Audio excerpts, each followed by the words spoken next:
Hello, I'm here today to read you a story.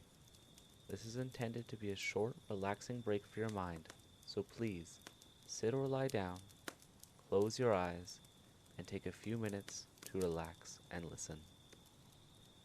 The Frog Prince. In olden times, when wishing was some good, there lived a king whose daughters were all beautiful, but the youngest was so lovely that even the sun, who had looked upon many things, could not but marvel when he shone on her face. Near the king's palace there was a large dark forest, and in the forest, under an old lime tree, was a well. When the day was very hot, the princess used to go into the forest and sit on the edge of this cool well, and when she was tired of doing nothing, she would play with a golden ball, throwing it up in the air and catching it again. And this was her favorite game. Now on one occasion, it so happened that the ball did not fall back into the hand she had stretched up to catch it, but dropped to the ground and rolled straight into the well.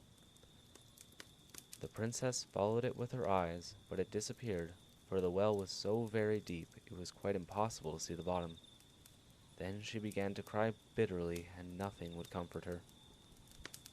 As she was lamenting in this manner, someone called out to her, "What's the matter, princess? Your tears would move a heart of stone." She looked round the spot whence the voice came, and saw a frog stretching its broad, ugly face out of the water. "Oh, it's you, is it, old Splasher? I am crying for my golden ball, which has fallen into the well." "Be quiet, then, and stop crying," answered the frog. "I know what to do, but what will you give me if I get you back your plaything?" "Whatever you like, you dear old frog," she said. "My clothes, my pearls and diamonds, even the golden crown upon my head." The frog answered, "I care neither for your clothes, your pearls and diamonds, nor even your golden crown. But if you'll be fond of me, and let me be your friend, sit by you at the table, eat out of your plate, drink out of your cup, and sleep in your little bed, if you promise to do all this, I'll go down and fetch your ball." "I'll promise anything you care to ask, if only you'll get me back my ball." She thought, "What is this silly old frog chattering about? He lives in the well, croaking with the other frogs. He can't be the companion of a human being." As soon as the frog had extracted this promise, he ducked his head under the water and disappeared. After a little while, back he came with a ball in his mouth, and threw it onto the grass beside her. The princess was full of joy when she saw her pretty toy again, picked it up, and ran off with it. "Wait! Wait!" cried the frog. "Take me with you. I can't run as fast as you can." But what good of his crying, "Croak, croak," as loud as he could? She didn't listen to him, but hurried home and forgot all about the poor frog, and he had to go back into his well. The next day, as she was sitting at dinner with the king and all the courtiers, eating from her golden plate, something came flopping up the stairs. Flip, flap, flip, flap.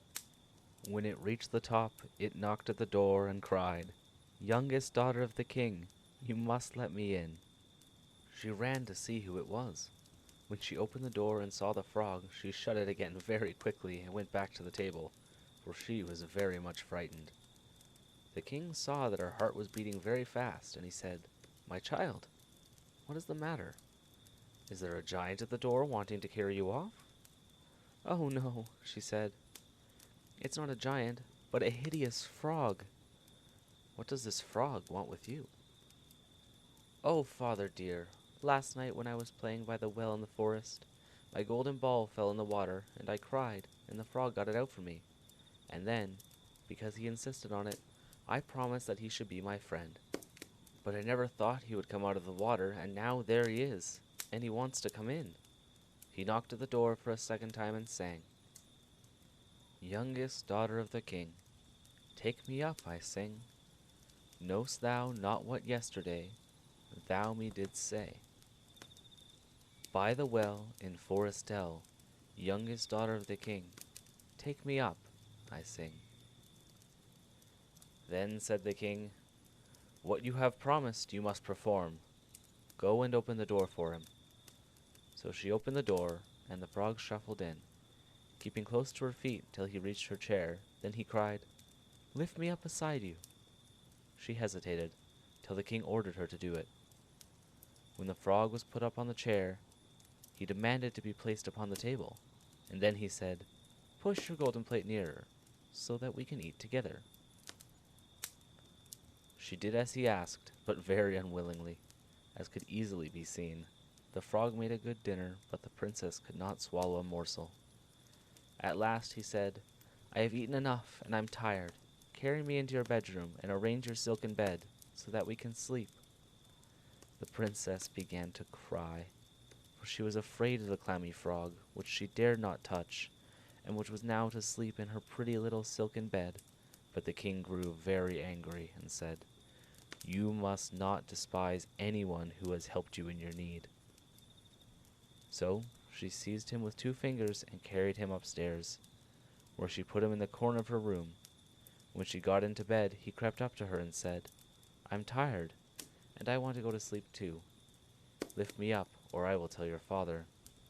She was very angry, picked him up, and threw him with all her might against the wall, saying, "Sleep as well as you can over there, you hideous frog." When he fell to the ground, he was no longer a hideous frog, but a handsome prince, with beautiful friendly eyes, and at her father's wish, he became her beloved companion and husband. He told her that he had been bewitched by a wicked fairy, and nobody could have released him from the spell but she herself. Next morning, when the sun rose, a coach drove up drawn by 8 milk-white horses with white ostrich plumes on their heads and golden harnesses. Behind stood faithful Henry, the prince's servant. The faithful fellow had been so distressed when his master was changed into a frog that he had caused 3 iron bands to be placed around his heart, lest it should break from grief and pain. The coach had come to carry the young pair back into the prince's own kingdom. The faithful Henry helped both of them into the coach and mounted again behind, delighted at his master's deliverance. They had only gone a little way when the prince heard a cracking behind him, as if something were breaking. He turned round and cried, "Henry, the coach is giving way." "No, sir, the coach is safe, I say. A band from my heart has fallen in twain. For long I suffered woe and pain. Will you, a frog within a well, enchanted were by witch's spell?" Once more he heard the same snapping and cracking, and then again. The prince thought it must be some part of the carriage giving way, but it was only the bands round faithful Henry's heart which were snapping, because of his great joy at his master's deliverance and happiness.